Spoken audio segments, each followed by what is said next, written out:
Oh, happy Monday, everyone. Welcome to my show where it really is okay to not be okay. I'm Rae Bonney, a qualified counsellor, workplace mental health specialist, not to mention a very dedicated and oftentimes enthusiastically disruptive men's issues advocate. It's rare, but I do dare. With you for the next 2 hours. As always, I'm unwrapping one of the greatest gifts going around, and that is people. Layer by layer, we explore the thoughts, experiences, achievements and challenges of ordinary people bound to inspire the best you. At the same time, acknowledging that it really is okay to not be okay. So turn up your radio. Now, it's been dubbed the latest fitness craze, and F45 has taken Blackburn by storm, with gym goers becoming addicted. F45 is Australia's fastest growing franchise, with 480 studios in Australia and 750 around the world. But unless you've been to one, you probably have never heard of it. In just 3.5 years, they are easily faster growing than McDonald's, the speediest ever franchise rollout in Australia, and the fourth fastest growing franchise in the entire world. Their Australian founder, Rob Deutsch, was an equities trader who spotted a gap in the health and fitness market. But my guest today, bound to get your sweat up, is F45's Blackburn studio owner, Mike Addison. He opened up the studio back in October 2016. Welcome to the show, Mike. Hey, Rae. Thanks for having me. You don't sound nervous at all. Have you ever heard the addiction joke before? No, that's the first one. Well, it is very addictive, F45. It is the latest craze in fitness and also franchise, I understand. So can you tell us a bit about F45 for those of our listeners that don't know what it is? Yeah, so F45 is really functional training. So you'll walk into the studio, you'll see a whole heap of TVs with exercises on it popping up, and it's really about people coming in, getting a good workout. It's all functional fitness. You're in and out in 45 minutes, and it's all about getting that one-on-one attention from trainers, being motivated, helped, supported throughout your workout. It's quite unique. All the technology and TVs coordinate the activity, so the trainers are there to help you, motivate you, keep you engaged throughout your workout. Well, that doesn't sound terribly different from an ordinary gym when you're talking about this one-on-one attention, because you can go to a typical gym and, get engaged with a personal trainer. Sure. Or even do some of that circuit work as well. And it sounds like F45 is a circuit-based training model. But again, there are differences though, aren't there? Because I know people that talk about F45, and when somebody in Melbourne is doing a workout on a Monday, they can phone their friend in the USA who's doing exactly the same workout on the same day. Exactly. So it's got that community feel, not only in the studio when you come in, you build relationships, rapport, you build friendships within the studio. But, if you've got friends training globally, there's that global community where everyone's doing the same workout across our, 700 plus studios globally. And you're able to relate on that level. That's a fitty. So I'm getting all obsessed with fitness now, but it's a very fast growth trajectory, isn't it, for an Australian franchise business to be global within 3 years? Yeah, no, it is. It's definitely taken off, and I think it's a sign of the real gap in the market when it comes to, group fitness, where you'll go in, the instructor spends a lot of time coordinating the activity, not engaging as much one-on-one, and then you've got personal training at the other end of the spectrum where, you're getting that really intense one-on-one connection.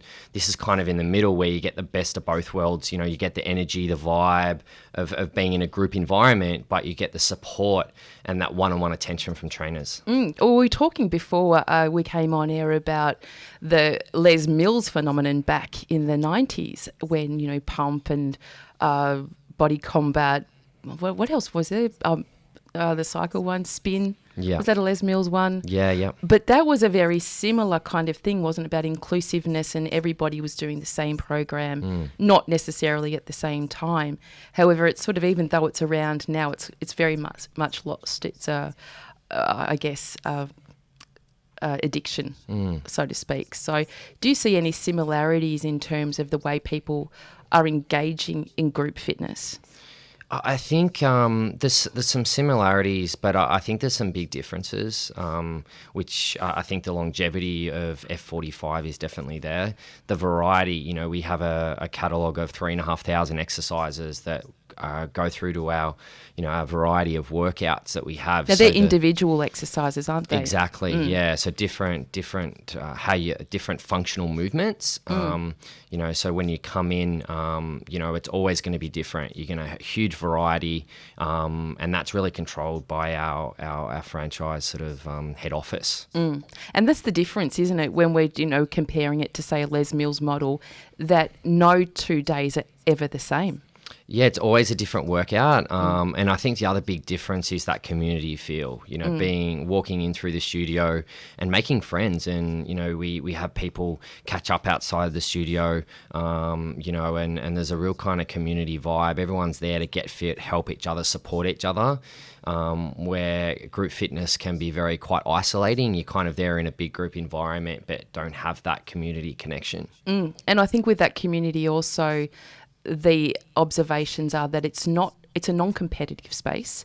You've got ranges of people who are ultra fit, who are like the instructors and the trainers because they have to be, to people who are coming in for the very first time. And you showed me a video yesterday, and we're going to put it up on the Facebook page later, of a woman who came in who was quite dejected after having a child and feeling quite flaccid, I guess, and engaged in F45 and got amazing results, but based on her own, her own pace. Yeah, definitely. So, Rosalie come into our studio a couple of challenges ago and, really wanted to get into fitness and we kind of built her confidence and supported her and helped her kind of overcome some mental barriers. And, she got some amazing results, losing, close to 7 kilos of body fat in 8 weeks and changing around her mental, a mental transformation.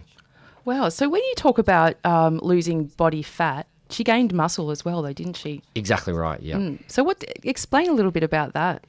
So what can typically happen is when people start exercising and go on these diets, they'll lose the numbers on the scales.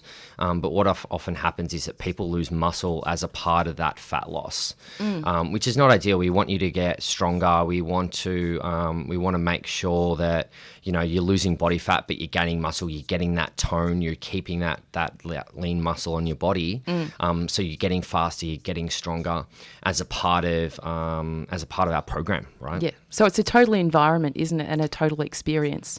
Yeah, you not only walk through the door and get obviously the functional training, the amazing community support, the workouts, but you come into the studio and we do a complete body scan analysis to determine where you're at, how much fat, how much muscle you've got, how hydrated you are, a whole heap of information. Would that be intimidating for some people? It is. It can be pretty confronting. What happens if somebody says, I don't want to know how much I weigh or how much body fat I have? Well, we can do a couple of things. We can take the results and hang on to them, and we don't obviously have to share them with you. But based on that information that we get, we can give you some tailored guidance around our nutrition portal, how much volume of food you should be eating, as well as support on that as a part of it. So it's a really critical part to help you get great results, and we're not kind of guessing as a part of it. Yes, and I guess also if we're talking about environment, it's all very local and big. The volume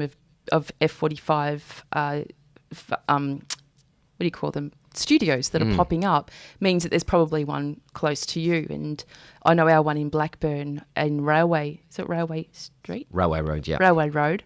That's really hard to say, isn't it? Railway Road is close to a railway station, so you can catch a train. It's close to freeways. You can catch a bus. You can even walk there. So, but when you get into the environment, Rob Deutsch, the founder, who was originally from Sydney, and I know he's moved across to LA now to be setting up more globally. But he describes F45 as being the Apple Store of health and fitness, and the studios are very, very clean and white and minimalist. So when you walk in there, you just see plasma screens and lots of new, easy to use workout equipment. Yeah, so there's no mirrors, so it's very, very different. You know, you walk into a typical gym and you've got mirrors everywhere, and it's pretty intimidating walking through that environment, and the whole idea of walking in and having a very similar experience, or the same experience you would in my studio over in England or LA or India, or you know, you're going to get the same workout. It's all structured and systemized that way. Yes. To make sure that you're getting that consistent experience. But also achievable as well, Mike, because what you talk about, each session is 45 minutes, apart from Saturdays, which is an hour. Is that right? Yeah, correct. But isn't the longest set of repetitions you'll do on any piece of equipment only 45 seconds as well, or 40? The longest, depending on what workout, it's actually 60 seconds, but Okay. it can vary anywhere from 20 seconds to 60 seconds, depending on the style of workout. So it's not like you're at this for 5 minutes, go, I'm never going to get through that. Most people can fudge their way through between 20 seconds and a minute on one exercise, can't they? Yeah, definitely. A lot of people come in kind of initially start at their own pace, and we definitely give that encouragement. You know, if you need to stop, there's no ego. You know, you can stop if you need to. You know, we have people come in who are 30, 40, 50 kilos overweight and just get them to start moving. Yes.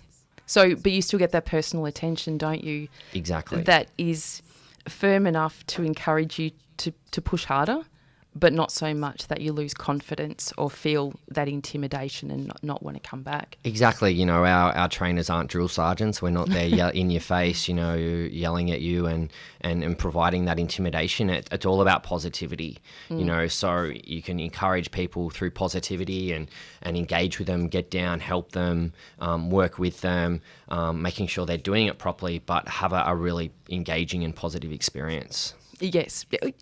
On that, you know, talking about trainers, how difficult is it to recruit great trainers to F45 given the high standards that you have, but also coupled with, you know, the fitness industry boom where everybody was becoming personal trainers? So is it easy or? Yeah, it's quite challenging. I think in the fitness industry, a lot of people mistake their love for fitness for being a good fitness trainer or coach.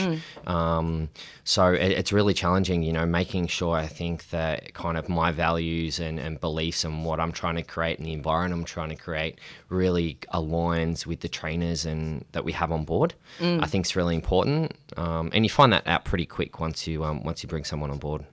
Yes, of course. But again, I guess it's that industry which does churn quite fast. So, you know, being mindful that if community is one of the things that hang F45 together philosophically, then to have, you know, consistency in your staff is also very important. I mean, you get attached to your trainer. You don't. It's like your hairdresser or your masseuse. You don't want them to go. Sure.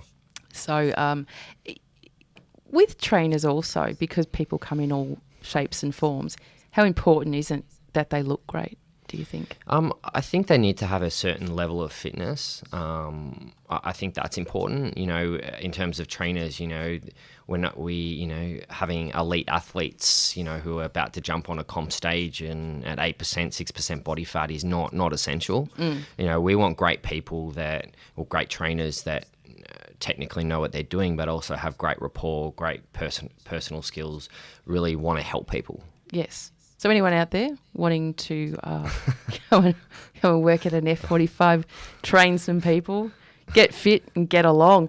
But going back to, you know, this evolution of F45, and I was reading a bit about Rob Deutsch and actually tried to get him on the show. And if he ever does get to listen to this interview, please come on one day, Rob. We'd love to hear your story. But social media also plays a big part in F45, doesn't it?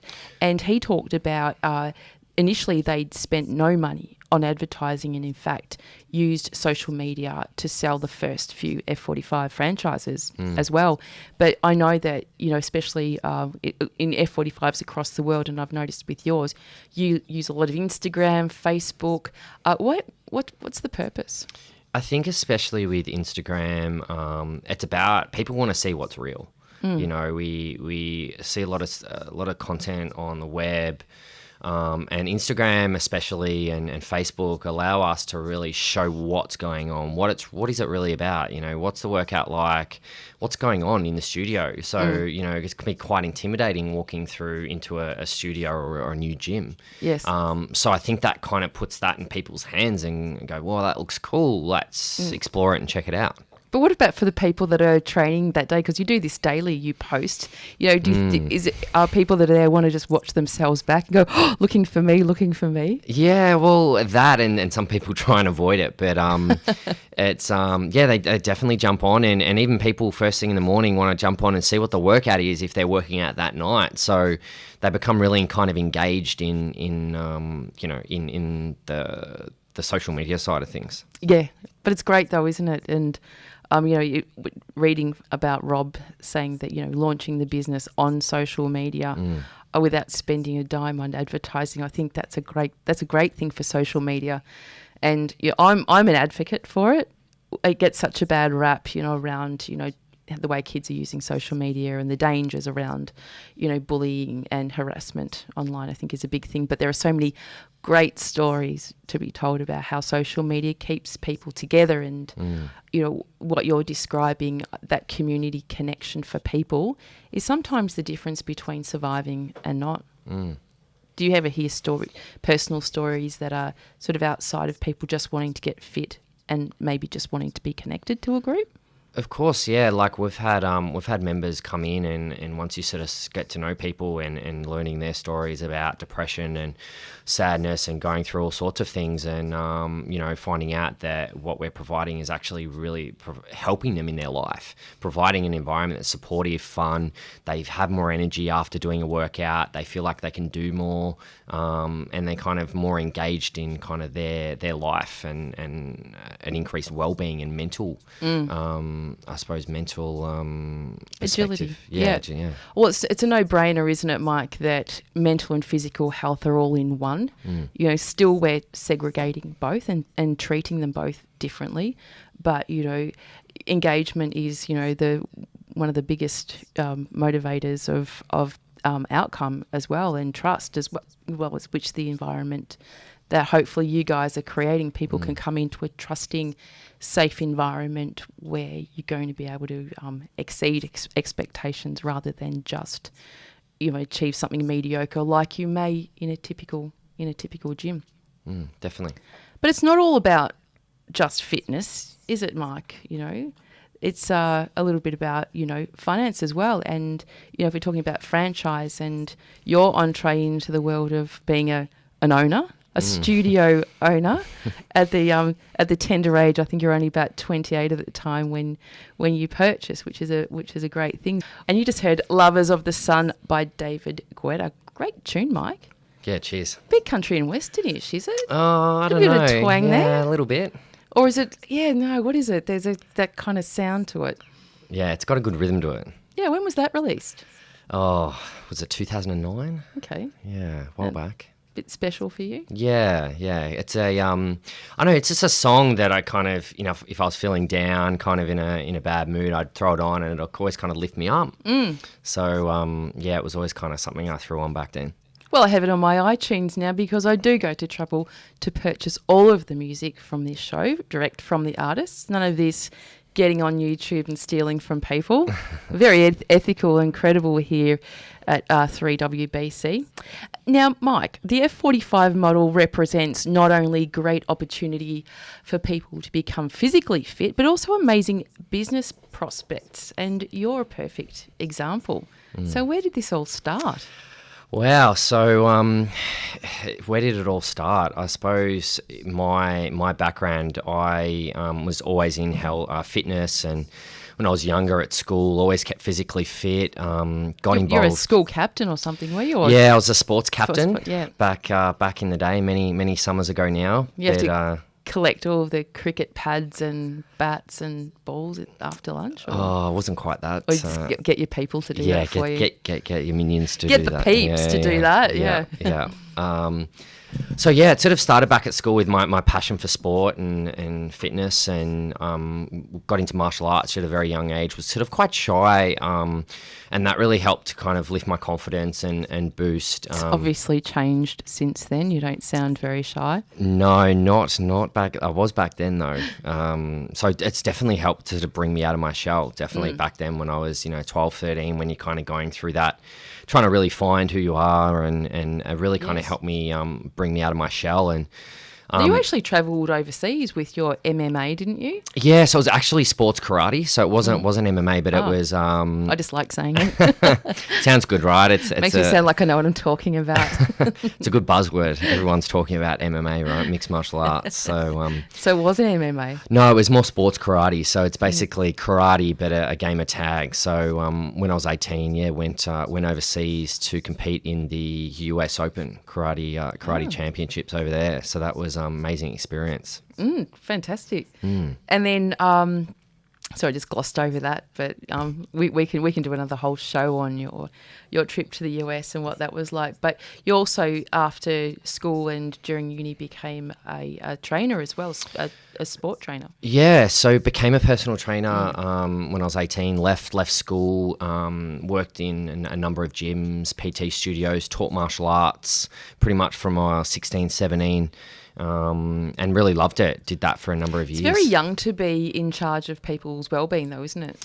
Yeah, I think it is. I think what gave me a good base is that I was kind of teaching from when I was like 16, 17, sort of teaching.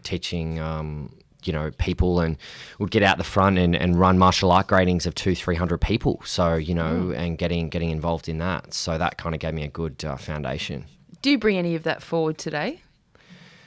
In terms of when you're running your own establishment at F45? I think it's a smaller confidence. I think you kind of carry that through having gone through that experience. You get really more natural at standing out in front of people, helping people, engaging with people, and that confidence. Yeah. But then your career trajectory took you into sales roles in IT service or business service spaces. Yeah, so that it was funny. Like I was worked in gyms and the fitness industry for quite a while, and it's people don't realize, but it's quite a tough gig as a PT. Early mornings, late nights, and you're kind of always chasing your own tail to kind of pay for rent in these gyms, and it's a full on world. And I kind of felt like I wasn't really helping as many people as I could in that environment.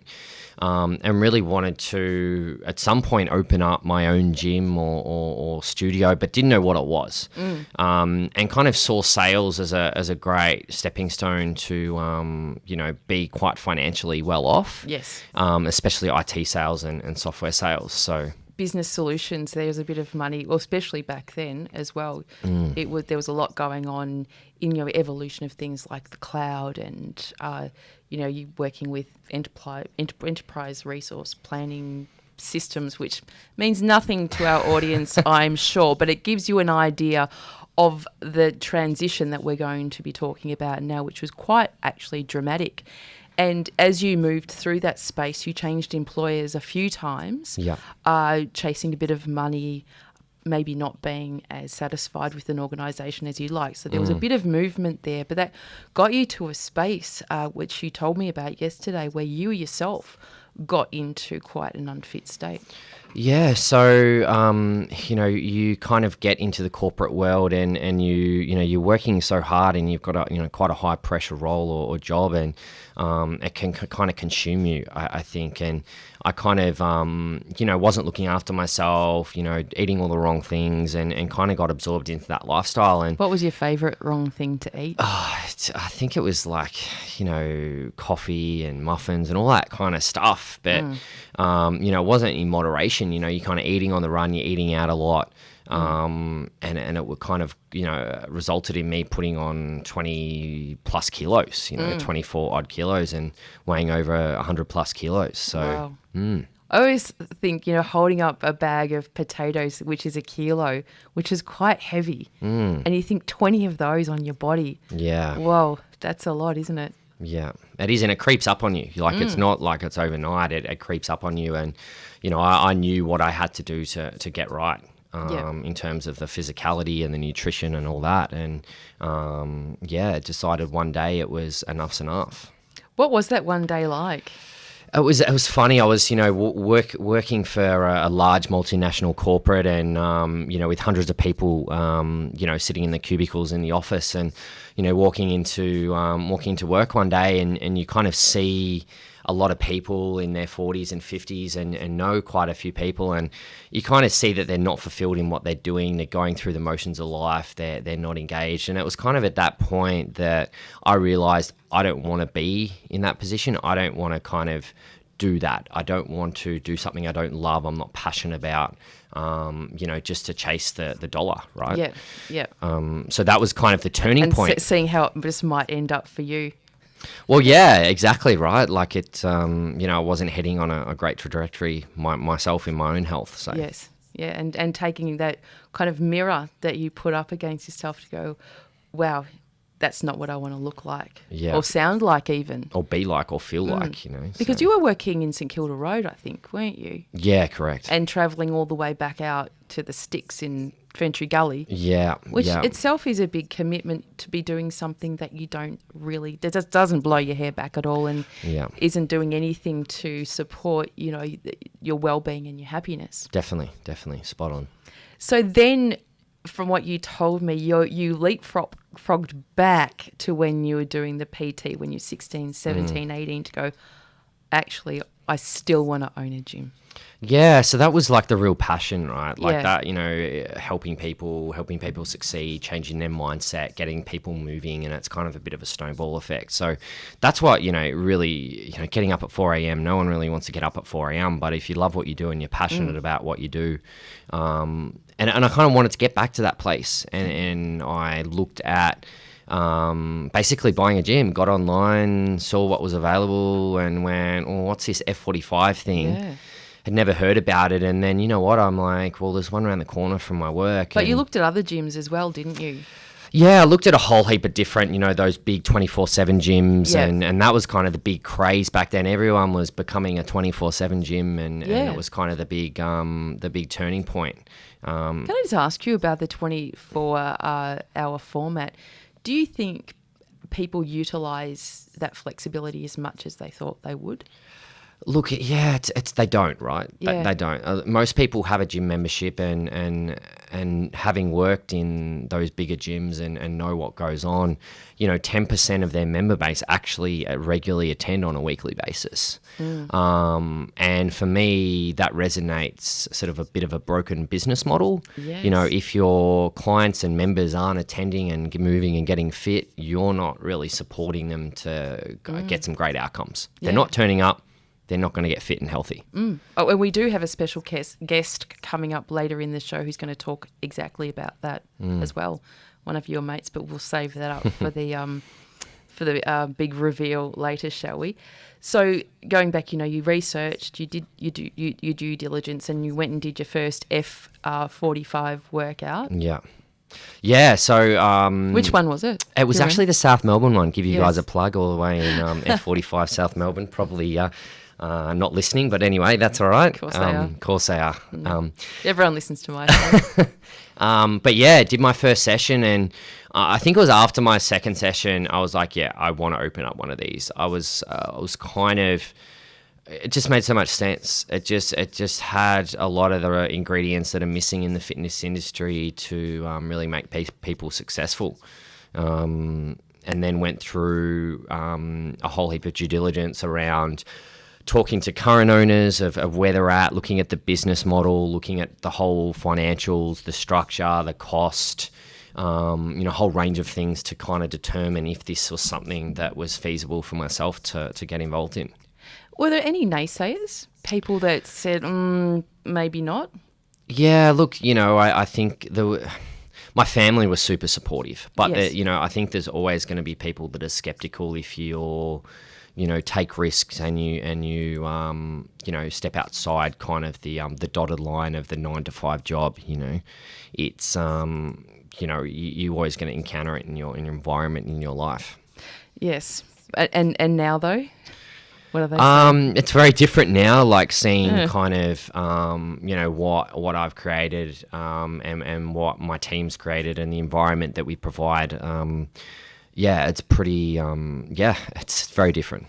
And people go, can I just come and do a free workout, Mike? Do you get any of that, your mates rates kind of requests? A little bit, but yeah, people come in and train, and once I think you kind of experience it, it's like, this is really something quite different. Yeah, well, it is. It is, and undoubtedly. But like every story that we hear about success, and it seems so effortless, doesn't it? Mike one day is at work, has a bit of a light bulb moment, goes and buys a gym, and off he goes. It wasn't like that, was it? I wish it was that simple. I really wish. But I was pretty astounded because I asked you the question, what was the time frame between the light bulb moment and the acquisition of the franchise? And you said immediately 3. I thought you were going to say 3 months, and I was surprised, but you said 3 weeks. And then you reviewed that and said, maybe it was 6. Yeah. Still very quick. Well, yeah, it was about 6 weeks from deciding, like I hadn't found a location and everything, but from deciding, reviewing all the business model, talking to the owners, going through that process, and then deciding to, get into it. It reminded me of being induced in labour to have a child, which has happened to me a couple of times, but it's like you go from happy to excruciating pain in about 5 seconds, and then this process happens, and all of a sudden you end up with a baby. It's like, well, what happened?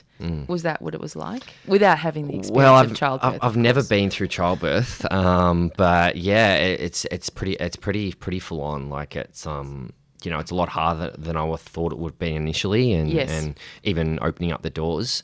But I don't know if I could compare it to childbirth. I'm not sure I'm in a position to do that. Just what it sounded like from my end.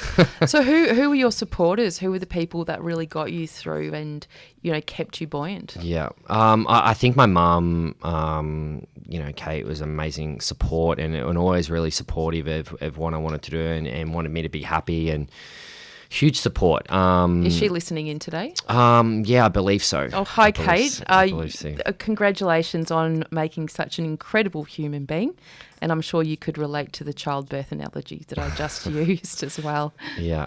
Huge support. Yes. My dad as well was really kind of hands-on with painting the gym, getting involved, giving me a lot of guidance about how to do things, run things. What's your dad's name? Paul. Is he listening in? Yes. Oh, hi, Paul, as well. Now, the paint job couldn't have been too bad because there's only 3 colours and the main one is white. And you can't go wrong with that, really, can you? Yeah, it was pretty full on. So they were like my really big support, as well as my stepdad Colin as well. He was definitely there and helped out in the studio and painted and pulled things down, and he was really involved. Hi, Colin, if you're listening in. We like to give shout-outs on our show. Shout-outs, huh? Yeah. As well as my stepmom, Odette, Hello, Odette. Another shout out. She was amazing, Yes. really helped me. She was in there grinding it out, painting, really a huge support throughout that, and still is. That's fantastic. Because because I've been to your facility in Railway Road, so you said it really well then. What was there before? It was a Korean import-export business that I think they'd kind of, I'm not sure what happened, but I was told they kind of did a runner or something and left it vacant, but I'm not sure. But did they leave any treasure behind? No, no, there was all sorts of rubbish and stuff, but no treasure, unfortunately.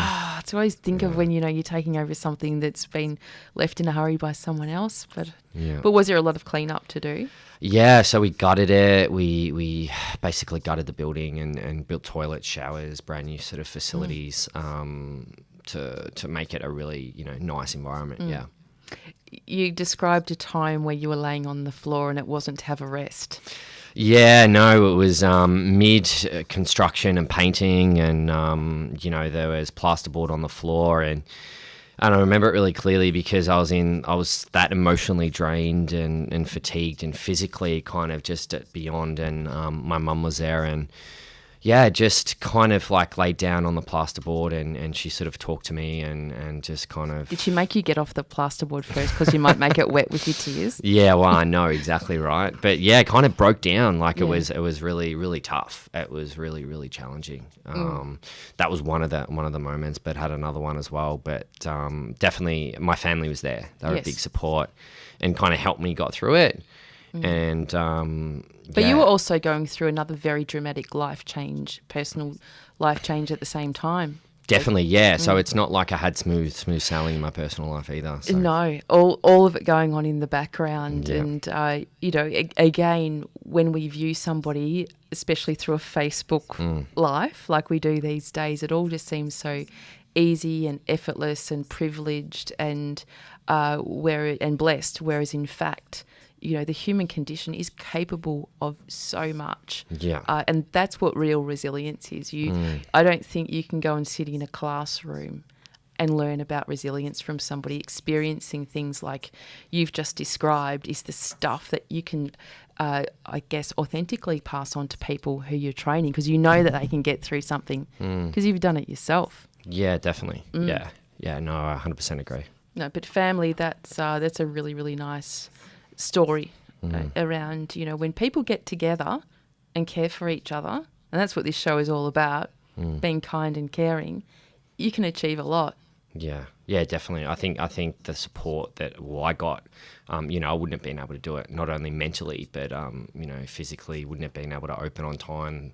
And I think that real mental support and was really key. Yes. Yeah. But there are other elements that you engaged in to ensure that the business would start off as a success, because quite often we see in Australia especially that 95% of Australian businesses are small businesses and family-owned ones, just like yours. A lot of people don't recognise that. But people come up with great ideas and go, we're going to do this. All of a sudden, they've registered a business and they've, engaged in some property and off they go without having done an incredible amount of due diligence, or worse, investing in those business elements that are necessary to launch. Yeah. And then sustain after that. But it's something that you saw as being integral to your success.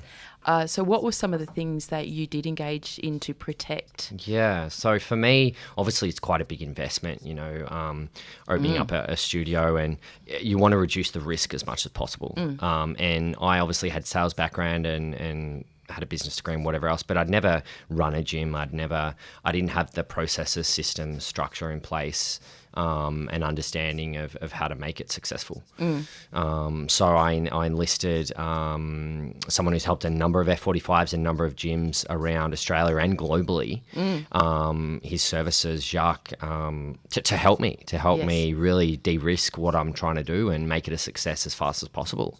And he's another young entrepreneur just like you, isn't he? Yeah, incredible guy. We've had, many a beers together, and it's kind of incredible the amount of investment he's invested in his own personal growth and development, and he's amazing individual. Well, ironically, he's coming up next on the show. Yeah. I know we spoke with him last night, and he was about to board a plane from Taipei, returning to his hometown on the Gold Coast as well. So he's very, very kind to agree to come on the show. So we will talk to him next. But no, it's great, people working together and, utilising each other's services as well and supporting what others are doing. But who would have ever heard of a job like that?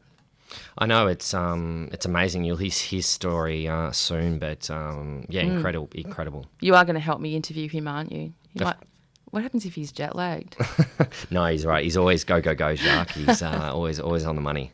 Hopefully he had a few Baroccas and maybe a note. Not that we should, not that we should promote use of stimulants like that. But it's interested to say that you and Jacques have had many, many beers. Like, that doesn't go hand in hand with fitness, does it? Well, I know it doesn't, does it? But, at the end of the day, it's all about life balance and, sitting down and having a drink and, sharing some good times and about what we've done and created and where I'm heading, and having his support there is really valuable. I do have a question for him if I forget, by the way. It's been burning a hole in my head. He doesn't appear to have a surname. Do you know what it is? I can't even pronounce it. It's Marianus. He'll probably kill me for not being able to pronounce his surname properly. I couldn't find it anywhere. Yeah. He's obviously come up with that challenge before, but we're going to go to a song now, and the next one we've got is another favourite of yours and goes hand in hand with what we've just been talking about, being inspired and just bringing things to life like you have. Even though you're coming in on a franchise, you've brought this whole business to life. So the song is, I was going to say it's effervescent, but it's not. It's evanescence, isn't it? Correct, yeah. And it's Bring Me to Life. So up next, we're getting Jacques on the line. And as I said, only last night he flew into the Gold Coast all the way from Taipei after supporting the opening of the Taichung studio. Is that how F45? Yeah, over there, first one. Who would have thought? Taichung, is that how you say it? We can ask him when he jumps on. I think he'll have a good idea. I'm sure he will. For those of you who've just tuned in, including my daughter Rose, who has been listening in and just sent a beautiful text, which I can't read out because I don't have it in front of me. But hello, Rose. F45 are very lucky to have you in Blackburn. And we're Rae Bonney and Mike Addison. Mike's the owner of Blackburn's very own F45 training studio in Railway Road, just around the corner. Now, Mike, you not only did your due diligence, but invested in some expert intelligence to give your business the best possible chance of success. And waiting on the line, I can hear him. It's the famous fitness guru, Jacques. Jacques, good morning. Hi, Ray. Good afternoon, whatever time it is. No problems at all. How are you? I'm very well, thank you. Now, firstly, thank you for agreeing to be on the show, coming straight off a trip from Taipei overnight. How's your jet lag? Not a problem at all. Yeah, look, it's fine. I don't think I've had time to adjust yet. I only just walked into home now. Oh, fantastic. Now I have your mate Mike here, so you say hello, Hey, Mike. Hey, Jacques, she's really pumping up your tyres, isn't she? Yeah, it sounds like it, mate. How are you? Good. Good to hear from you. No, it's his first time on radio, Jacques, and he's doing an amazing job. We're getting all kinds of feedback from our listeners, so that's really great. Perfect. Now, it's an unusual job that you have in terms of working with the fitness industry and turning businesses around, or sometimes probably even turning them down. Yeah, look, it is a little bit unusual, I suppose. Been moving around a lot, For me, I've been traveling a lot over the last 2 years, seeing all these different studios. I suppose from a very young age, I've always wanted a business that will allow me to do pretty much exactly what I'm doing now. How young was that? Look, just to give you a little bit of a background, I'm South African originally. I grew up in Singapore. I live in Australia, and I'm married to a Canadian. So I suppose travel has always been a part of the itinerary, and I suppose with the business that I have right now, it's the perfect platform for me to create that by design. But you didn't answer the question, though. How young? How young was I when I started the business? Yes. I started the business 3 years ago, so I was 29. Wow. Seems to be a magic age around here, 29. Start something up. It. The midlife crisis used to be at 40. Yeah, exactly right. Now, where and when did you sort of recognise this industry opportunity? Look, I saw the opportunity probably a few years before I quit my job in the fitness industry. So I've been in the fitness industry for the last 10 years or so, and I suppose towards the end of that... Were you a trainer, Jacques, or were you... No, I was actually never a trainer. I started off in sales and then moved my way up to sales manager and then eventually managed big health clubs. So you're very up close and personal to a lot of probably businesses that didn't come to fruition as well then? Yeah, absolutely. Look, there's a few that there's a lot that just do okay. There's a small percentage of people that do exceptionally well, and then unfortunately there are some that don't make it. Yeah. Yeah. Now, as you know, I've got Mike here, and we're talking in particular about the F45 model today, and so I guess that's something for everyone that's a very recent coming about. So, what was it that interested you about working with the F45 model? Look, the F45 model I particularly like just due to the size of the studios as well. So with my background, I'm used to running big multi-million-dollar health clubs, and we have massive budgets of 200 to 300 odd sales per month. So to come into the F45 model where you need 200 to 300 members to be very successful and change a lot of lives, it was really exciting for me from that standpoint. So ethically and morally as well as financially Absolutely. for you. I'm going to throw you over to Mike now so you guys can have a little bit of a chat about that journey that you had together in getting Blackburn up and running. Sure. Yeah, so Jacques... How did you find him, by the way? Googled him? Online. I think it was something online. I heard... memory lane. I think he was helping some studios in New South Wales and saw that they were pumping and having some amazing success, and just jumped sort of online and came across his website and booked in a call with him, and I suppose we just clicked and resonated from that first phone call. My personality, what I was looking to do, and kind of Jacques' experience definitely really resonated with me. In terms of what, the value that he could bring, to what I was creating. Jacques, this wasn't your first F45 mics, was it? No, it wasn't. Okay. So what was that conversation you had with Mike like? Yeah, it was a good one. Look, Mike, as he said, we connected pretty much straight away. His passion, his drive, and that ability that he really wants to make a difference really stood out to me. And I suppose we really connected from that point of view. And in terms of how you help F45 businesses, are they all different because the owners have different objectives or different ways of doing business? Yeah, look, that's a really, really good question. They are all extremely different, but not necessarily because they've got a different vision. I think all the owners, the thing that they all have in common is that they all want to make a difference. They all want to set up a business so that they can be in charge of their own lives, and they want to set it up so that they can have a little bit of freedom and do the things that they're really passionate about. That's what they all have in common. But I find that the thing that really differentiates the owners are their backgrounds and their skill sets. So for the last 10 years, when I've been working in health clubs, everybody kind of comes from the same background of either sales or personal training, whereas within the F45 group, you have owners that are coming in as investors. You've got owners that are coming in that have really good set of sales skills, such as Mike. You get others that are personal trainers and have no sales ability whatsoever. And they're all good, and all of the businesses are doing exceptionally well, but there's different parts of the business that needs tweaking and advancing and coaching.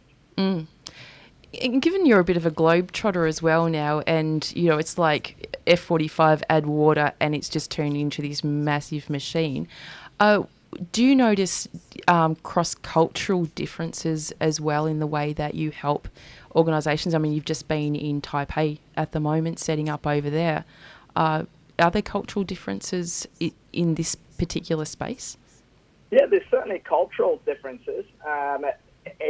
From the front end, as far as setting up goes, and from a marketing and sales point of view, the cultural differences are quite significant. But at the end of the day, what I found across all of them is just that people are people.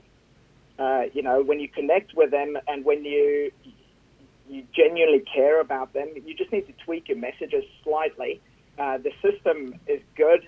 F45, the brand is good. It's really just a matter of connecting and finding the cultural differences, I suppose, identifying what they are, how to communicate to them, and how to attract them into your business. Yeah. Well, going back to Mike and Mike's business, and Mike, I'd like for you to ask a few questions here as well.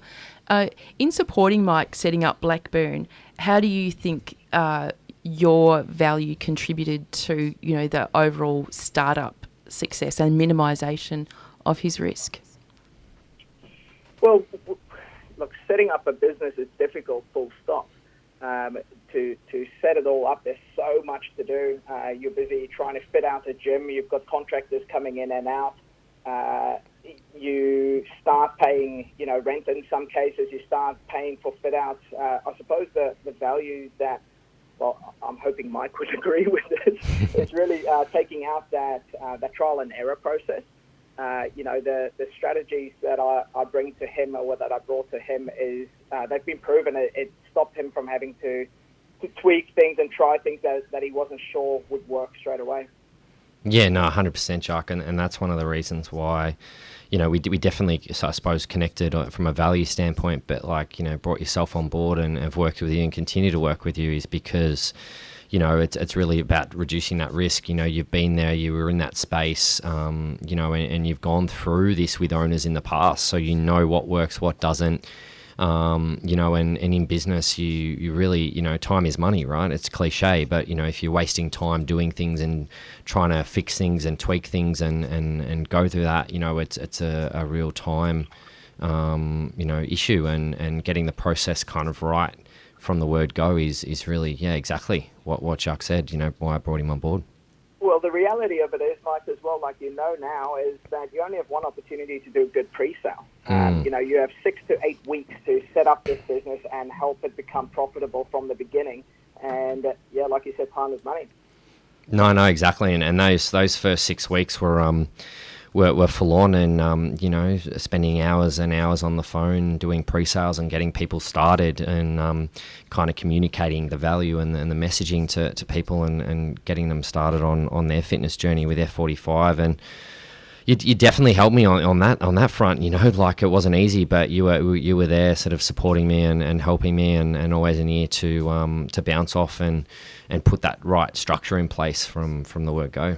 But it's more, guys, isn't it, than just about bums on seats, or should we say, there's another analogy for that, but it's more than just getting members on board, isn't it? It's really, well, for me, it was, Jacques really had a really clear onboarding process. So, it's not just about, making a sale and getting people in the studio. It's more about, communicating, understanding what they're looking for and if it's a great fit for them, understanding where they want to go, their goals, being able to delve deep into that, understand that, and giving them a great journey from stepping in the studio to their first 7 days, 2 weeks, month, 6 months. Yes. That great experience. Because the sign-up period is kind of extensive, isn't it? It's a 6-month sign-up. But Jacques, in terms of risk minimisation, I think business owners can become quite excited about this prospect of this cash flow for 6 months. But how do you sustain that? I think that the biggest part of sustaining it is kind of what you've just spoken about before. It comes down to connection, and it comes down to not seeing your members as a dollar sign. It's about creating an onboarding process, and when we speak technical terms like onboarding and processes and structures and all that, that's just to give the member the ultimate experience. And what we're trying to create is a journey for them, like Mike just said, and it's about from that very first connection that you have with them. It's from that very first message you send to them, from that first phone call. It's about identifying their needs, what they're looking to get out of their training, and then ultimately giving them a smooth journey, and then nurturing them, making them feel comfortable, and ultimately helping them achieve the results. Because if they're achieving results, they're not really going anywhere. Correct. And we were talking about the traditional gym model before around membership. What's the percentage, Mike, of people that actually use their memberships? Well, from my experience, those big gyms, really only 10 to 15% people regularly attend the big gyms on a weekly basis. Most people have a gym membership and don't use it, which is quite sad, right? And that's all very nice from a business model and, easy peasy cash flow. However, ethically and morally, which is what you guys are talking about, really doesn't resonate at all, does it? Not at all. No, look, it's the beautiful thing about the small studio setups are the fact that we are really connected with our members. We see them on a daily basis. We get to encourage them and motivate them and get them excited and actually getting them into the studio. And that's the beautiful thing about this model. Yeah, and keeping people coming back and investing, because again, it's not a small investment, and I think, but it encourages people probably to look at their health and well-being a little more seriously. And what is your commitment? It's not just about having that card on your key ring to say, well, I'm part of a gym, so therefore I look fit. It's like obese people wearing Nike and stuff. Should I say that? It's a terrible thing to say on air. Sorry if you're one of those people. You're doing the best that you can. But in terms of obesity as well, you look at what that looks like here in Australia and the US, and I know that there's been gyms, F45 studios set up, UK, now Asia as well. Do you notice a difference in terms of how people approach their fitness, Jacques, over the world? I see a difference in the urgency at which they approach it. In Australia, the culture for fitness is massive. People jump from gym to gym, but they're always a part of something. When I've worked and set up studios in Malaysia, now in Taichung as well, it's more about educating them about their health and fitness and getting them excited about the prospect of getting started at an F45. So yes, it is culturally slightly different. Okay, so what would be, having just come back from Taichung yesterday, what would you say were the, member challenges there as opposed to here in Australia? Well, one of the biggest challenges is that everything we do, we've got to translate now. So meetings. Don't they all speak English? Doesn't the world speak English? Yeah, exactly. Well, when I get back and I catch up with Mike at the end of this month, I might give him some of the Mandarin phone scripts as well, so that he can tap into a new market. But we did 2 days there with a translator that's translating all of our marketing, all of our sales processes. Your phone prompts and pretty much everything. So that was a very interesting challenge. But yeah, all over the world, people, I think that they do understand that fitness, if you're not fit and if you're not healthy, you're not going to live as long. So ultimately, it's just the message in which we communicate with them and how we connect with them and how we grab them and motivate and encourage them to get into the studios. Okay, so in terms of then how you adapt for culture, if you're translating, and one of the great things about F45 is those plasma screens where you know exactly what's coming next. Is that also adapted for the culture? Like, did the guy that we see every day, is he different in Taichung? No, he'll be the same. Oh, he's the same guy? Because I noticed he changed recently as well. Yes, he has. Why did the other guy get sacked? Did we just get sick of him, or? Yeah, look, I wouldn't be the best person to answer that. I don't know the ins and outs. Do you know that, Mike, why he changed? Yeah, well, he left the business, basically. Yeah, Why? yeah. So, he ended up leaving the business and got offered something somewhere else, so... Oh, yeah. Right. Because, again, it's not a job that I would think, well, there's a job that I'd like when I leave school to be the guy on the F45 plasma screens, And where's another one, Yeah. I've got a better offer somewhere else. Yeah. Interesting, though. But why then, and this is a question for both of you, do we see a male on this? And again, I'm a men's issues advocate, so I'm all for men, and gender equity is something that I think is really important. But it's just an observation. Why is it a male? It's something that I haven't asked, actually, but I believe we have a female person popping up soon, so stay tuned. But yeah, it's a great question. I'll have to ask the powers that be. And if we are looking at diversity, why aren't we looking at cross culture as well? Because this guy that we're seeing is pretty Anglo, pretty standard. Reason. Yeah, I think so. And look, I think with F45, they're such a young company in the big scheme of things as well, and they're constantly evolving, they're constantly changing, and I wouldn't be surprised if something like that does come up in the future. But even just expanding into the US market, there's different marketing images that are coming out. There's different messaging that's going out. So I think once again, I think it comes down to connecting with your local people. I think if they can do it sooner rather than later, it would be fantastic. But it's I'm sure it's something that they are looking at.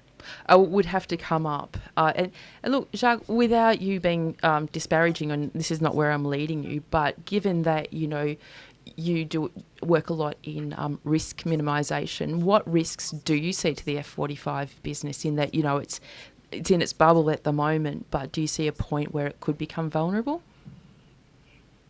Do you mean F45 as a Yes. as a global company? Yes. As a franchise, and also, I guess, being a fad as well. And we were talking, Mike and I, before about the Les Mills machine, which certainly got its fair share of people's interest and money, no doubt, as well. But it seems that that's really wound down over the last few years.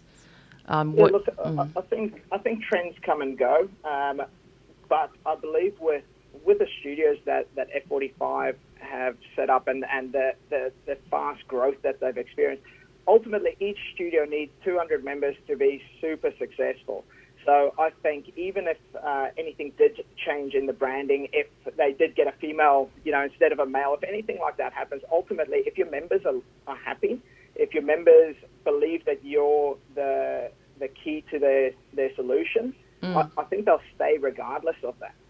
Yes, but with any fad business, there always has to be the next plan and the next change, because consumers do become fatigued, even though it's exciting in the first instance. What is coming next? And we saw that a lot with the Tough Mudder brand. That was phenomenal as well, and that came on hot and strong. But they didn't have a future plan. So once everyone was fatigued by it, then it just disappeared. And I know it still is happening, but certainly not in the way that it was when it was a fad. Mm-hmm. So I guess that was my question. What are the risks that you see to the longevity of F45 as a business? And you don't even have to have an answer. To be honest, I don't know if I do. The biggest risk, I suppose, is, like with any business, is that you stop evolving. Yes. So I think if you keep evolving, if you keep challenging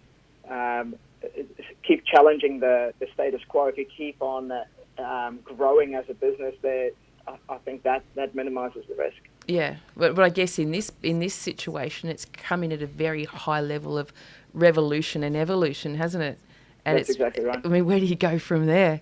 It's it seems to be the burning question in a lot of these businesses. But look, at the end of the day, this is something that is good. It's good for people. It's good for industry. It's good for small business owners. It's got all ticks in my boxes. I agree. Which sounded really terrible on air, but you know what I mean. Now, Jacques, what have you got planned for the rest of the day now that you're back here? Now that I'm back, I've got a whole bunch of phone calls that are lined up, so speaking to a few more owners and all sorts of different franchise models and connecting with a few people that I haven't spoken to in the last week. And not to mention all those calls from people that are listening to you on the radio waves at the moment as well. Yeah, that's exactly right. All those autographs, Jacques, that you've got to sign now. So yeah. Now, for anyone who's listening in that might want to know a little bit more about Jacques and what he has to offer, because I'm sure your expertise can extend outside of the fitness area from time to time. Where can people get in contact with you? Yeah, absolutely. Look, I think the best place for people to get in contact with me right now, if you're listening, just jump on the website. It's www.advancedcoaching.com.au. Jump on there, book in a phone call with me. We can have a chat, and let's see if I can help you out. So just to repeat that's www.advancedcoaching, no D on the end of advance. No D at the end. That's one word, .com.au. There you go. Now, Gold Coast, what's the weather like? It is absolutely beautiful. Right. We're in Melbourne, so that, looking out the window here at the studios, it's looking a little bit grey. So, but never mind. Well, but thank you thank you so much for speaking with us today, and also for helping out Mike, because without Mike, the community here at Whitehorse Boorondara would not be getting as fit as they are through his efforts. So that's really good. I'm glad to hear that. All right. So the next song we're having, Jacques, which we're going to go out on after we speak to you, is, I reckon it's one of the most played out workout songs ever at all. So we'll keep you in suspense. Do stay tuned, won't you? I will, for sure. All right. You have a good day and we'll speak to you soon. Thanks, Ray. See you, Mike. Thanks, Jacques. Bye, Jacques. Cheers, guys. Bye. Bye. What a great guy. Yeah. He's pretty chipper for just coming off a international flight. I know he's done hundreds of. I should have actually asked him. He's done hundreds of flights this year. Like he's always jet setting everywhere. Melbourne, Okay, right. Sydney, everywhere. I'm going to stop you there, Mike, because I do not believe that. We are now at the 15th of January. It is not possible for him to have done hundreds of flights. There you go. I will always pick you up on a technicality, and I don't mind calling it out right on air. Nice. All right, so we're going to go to a break, and when we come back, you're actually going to do a little bit of interviewing yourself. Now you got the hang of this radio thing. All over it, Ray. All over it. And you're going to interview one of your newer members at your F45 studio here in Blackburn Railway Road. Very hard to say. But this song that's burning at the back of everybody's mind is amazing. And we're going to get up and we're going to do a bit of a workout while it's on. It is Survivor, Eye of the Tiger.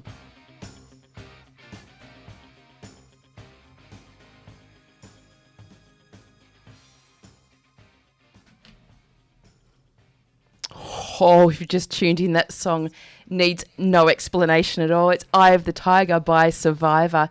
And I reckon it's been the number one workout hit since about 1982. But what you couldn't see is Mike and I cracking a few moves here at the studios of 3WB, so a bit worn out, you know.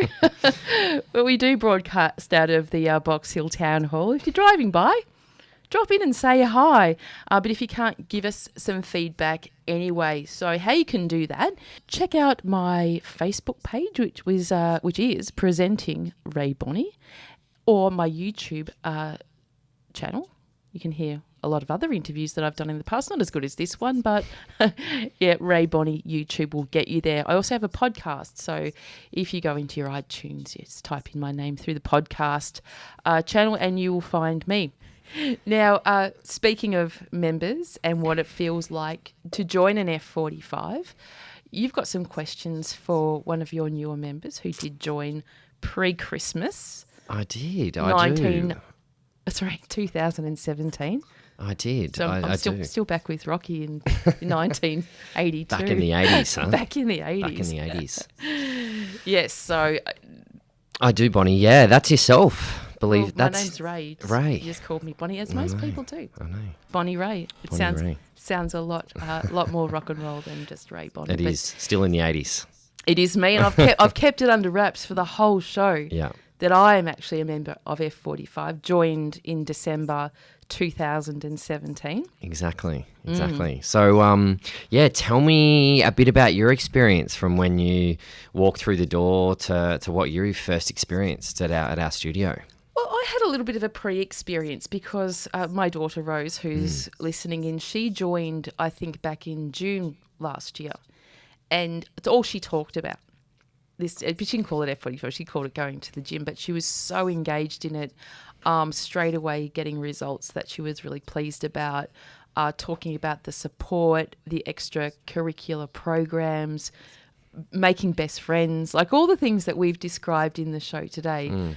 Was what Rose was talking about. And this was during a time where I was pretty taken up with my own jobs and occupations that I have, and was not taking care of my fitness at all, applying everything to my occupation, and pretty quickly was losing form. And then Rose, as you know, got to about September, I think, and she ruptured her ACL playing netball. Yeah. She's never playing netball again. I think she is actually. But she had to have some time off F45. And, you know, just watching her mentally be very aware that she felt,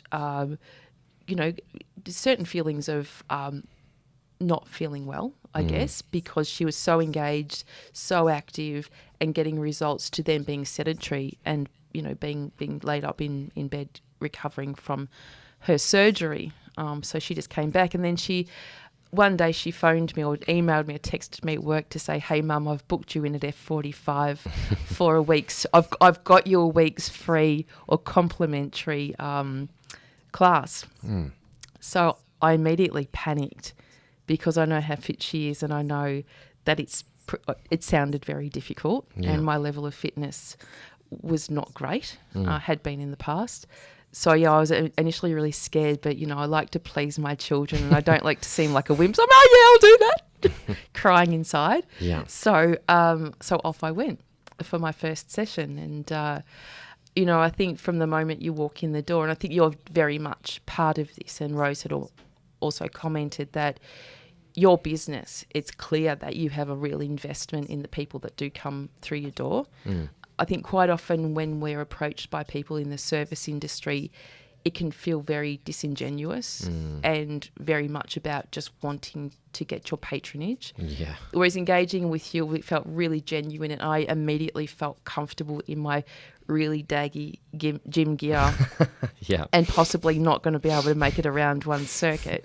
But yeah, the feeling of being cared for, which is what we talk about on this show, the feeling of being cared for far outweighs being told that Yeah, you're cared for. sure. So I had that straight away, and that took so much of the fear out of it straight away. And also having Rose by my side, although I wouldn't like to be personally trained by her because she's a bit of a hard ass, my Rose. Yeah. Drill sergeant. Yeah, but Yeah. it was a really, really good first experience. Awesome. No, that's great. And that's kind of, I think, the key, right? You know, people come in and are really anxious, like walking, they've had either a bad experience with the gyms before or fitness or getting fit and healthy and maybe had some failed attempts. And then, it's great to see that, you know, you've walked through our doors and had a great experience. And I think, you know, it's very cliche, but people talk about first impressions and really kind of stick with you. Yes, that's right. But it's great. No, you're and tell us about, obviously you've had your first session, you've been training with this for a little bit now. Yes. How's the body holding up? How's it all going? Well, because I hadn't been doing anything for myself, and probably quite the opposite, starting to move my muscles again in a big way. And I'm an all or nothing kind of person, so I'm all in every day. I was walking to and from F45 as well, which is about 3 kilometres each way. Wow. So awesome. really, really getting into it. So my muscles have gone, I'm sorry, you've neglected me for so long, and now your expectation is that I'm going to be operating at full function. And the answer is sorry, no. It was like I'd been a pretty good car sitting in the driveway in the rain for a year. You know, I need some oil, I need a bit of maintenance done. So I've experienced some soreness, but, you know, you've been able to really guide me on that. And I think one of the things, there are some pretty strenuous exercises, like anyone that even says the word burpee sort of goes, oh, really? No one goes, hey, burpees 100, fantastic. Yeah.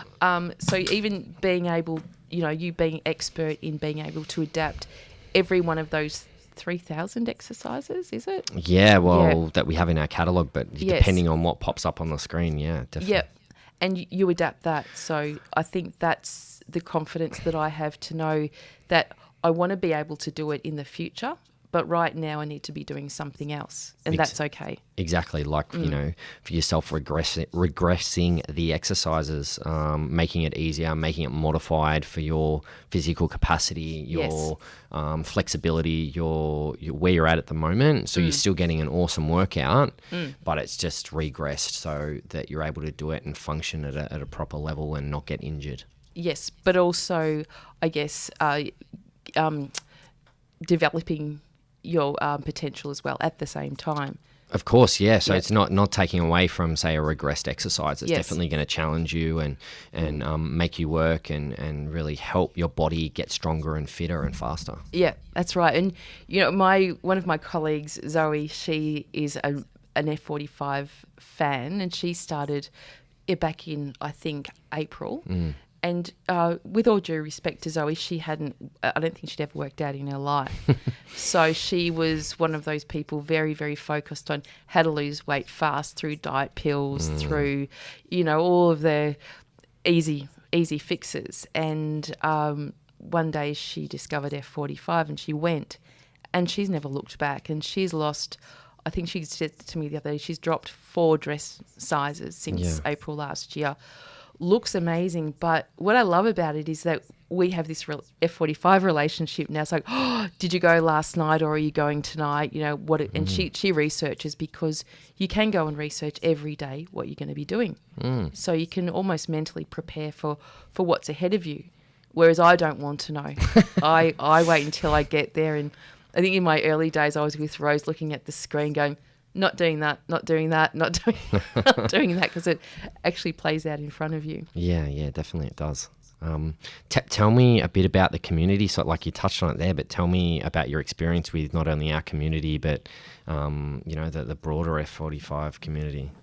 Oh, really, really inclusive. And I think it's such a diverse community as well. You walk in and there's people in amazing gym gear with incredible bodies, some of those which actually have been achieved through F45.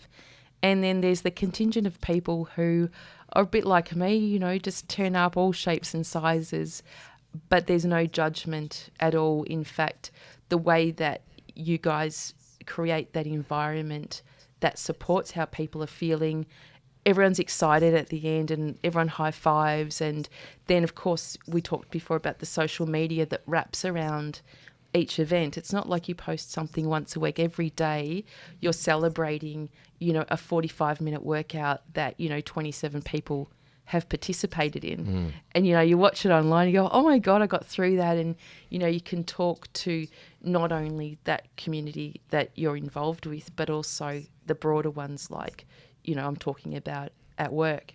But I've made a few friends at Blackburn, and Rose, I think, was a little bit engineering in that she goes, Mum, come with me, we can do it together.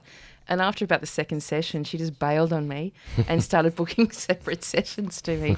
And I think that was her way of saying, you need to build your own community. Yeah, I can't hold your hand. But Tim and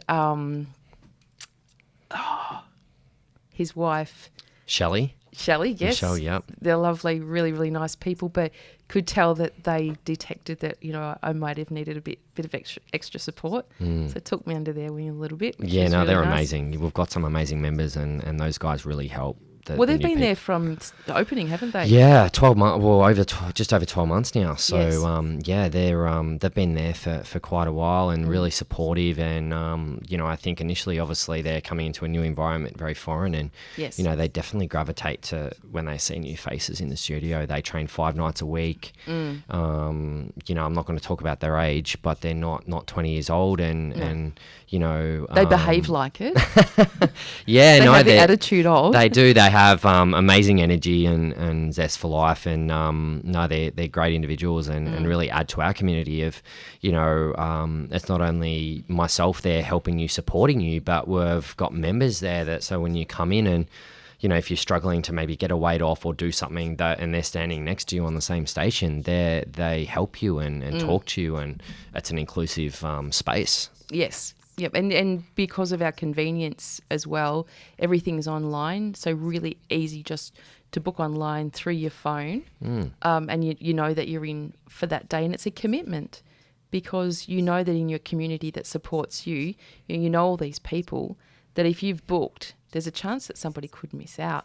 Yeah, exactly. If the class becomes full. Yeah. So therefore, that accountability also to your community, I think, brings about that care. Yeah. As well. And I was going to ask you a question anyway, but there's a good number of classes each morning and each afternoon. So they start at 5:15 in the morning. Yeah. And I think the last class in the morning is at 9:30 usually. Correct. Yeah.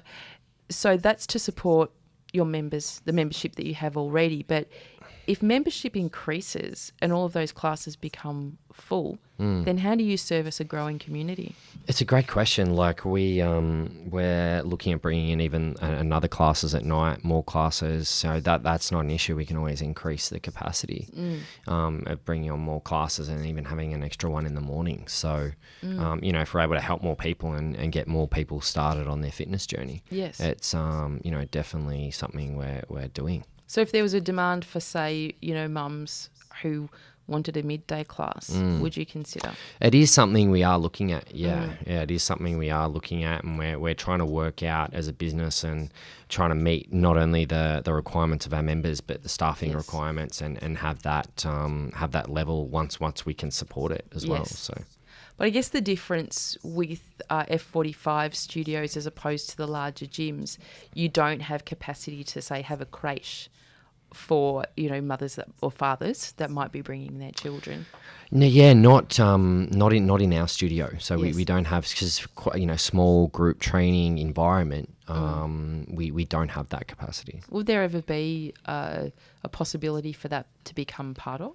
Well, not at our current location, but yeah, there would be. It's definitely something of interest to make sure we can obviously support that. Yep. Yep. And I know it's not promoted, but I'm very lucky in my groups that I'm able to bring Rory along with me. Now he's 9 and he sits there very quietly, not getting involved too much. But it's great for my flexibility. Yeah, takes another massive pressure off me to try and organise, my logistics, that I can just go. And he loves it there as well because he feels part of it as well. Yeah, there's a bit of a workout afterwards as well. Now, there's an 8-week challenge as well, which is when we're talking about nutrition and, how do we take ourselves a little bit further and become part of something a little bit more specialised. Rose started on the 8-week challenge last year. She did. Which was logistically a massive life commitment. Yeah. Which probably wasn't as hard as it seemed at the time. But can you tell us about the 8-week challenge and why?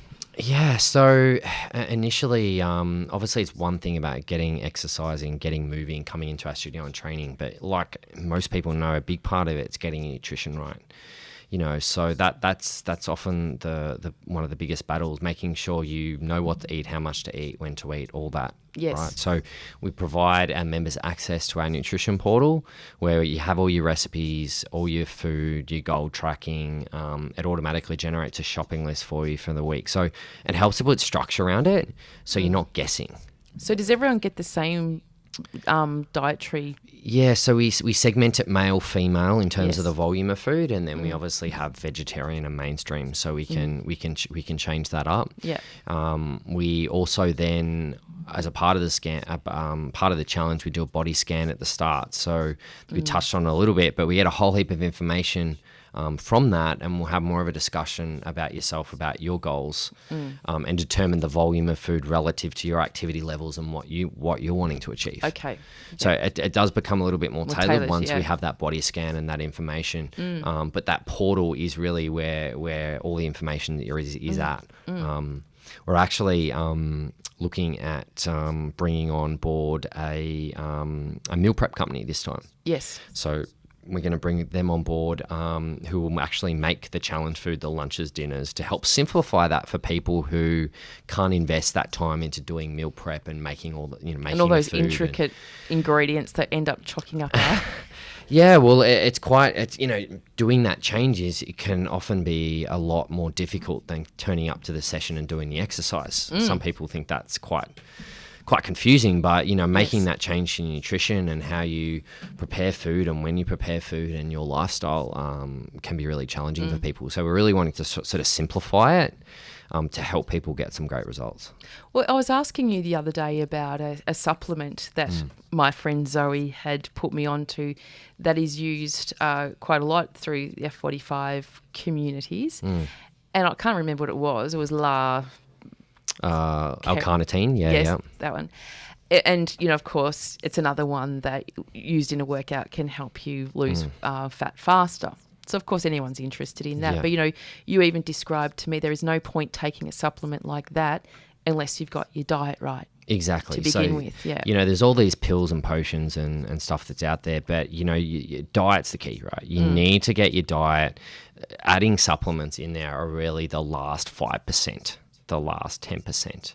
They're a little bit of it, but there's no point investing in that, spending your money on something if you're not getting the nutrition right. There's it's no like point. Wearing the tracksuit and the runners is not going to lose you weight unless you're doing something. Yeah, exactly. What a great analogy. You're spot on there. Buying the activewear and going out for brunch and actually not going to the gym is not going to get you fit and healthy, right? No, not at all. But it was a really good tip. And then you talked to me a little bit more about how you design these menus during the 8-week challenge, which we'll talk a little bit more about because I'm actually doing it. Is that the food is also designed to work with your workout and burn certain things at certain times? So yeah, how the nutrition works. So we, as a franchise business, we have a team of nutritionists who actually do all the recipes, all the food, all the programming for all of that. So I have a team of experts doing that. So the way it works, we have a phased nutrition approach. Yeah, well, take us through the 8 weeks. Like, what can I expect? Yeah, so the first 2 weeks, you're probably going to feel a little bit flat because it's high alkaline diet. I thought you were going to say high alcohol. I wasn't waiting for that. No, we cut that out. No, it's going to be my challenge.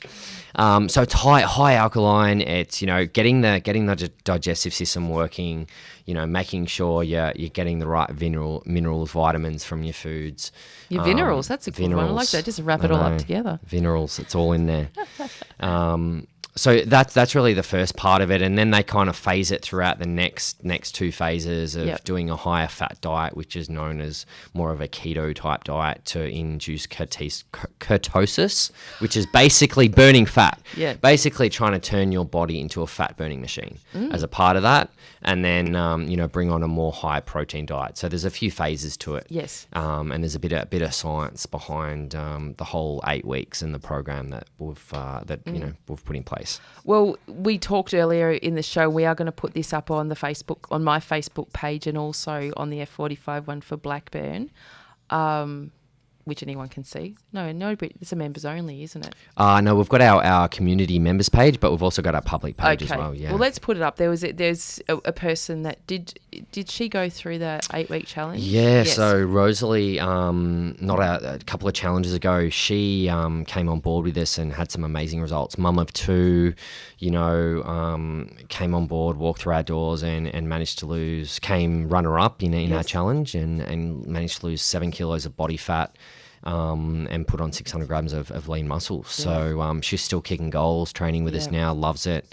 Really proud of her. She's not only undergone that physical transformation, but the video that we'll put up she'll talk a little bit about her mental transformation and what she sort of went through and the positivity around her change. Oh, it was amazing. I was watching it last night. It was really inspiring. And not that she didn't look terrible beforehand. She just looks amazing now, but sounds, the quality of her voice, and she's really engaged with herself. Yeah, and just I think it's, for me personally, and one of the key reasons why I wanted to open up this studio is to provide that environment for people who can come in and have a better. It's one thing losing weight, but she now has more energy to run around with her kids and has a real zest for life that I'm able to kind of do through what I've created and creating. Well, that's right. People that say that my lifestyle is too busy to embrace fitness. Maybe your lifestyle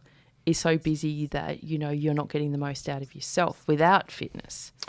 Spot on. Yeah, exactly. Spot on. There you go. You write that down. You can use that.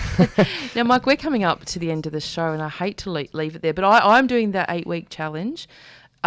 If I win, I stand to win $1,000. So I always like to come first. Exactly. Cold, hard cash, $1,000. That's it. First or nothing.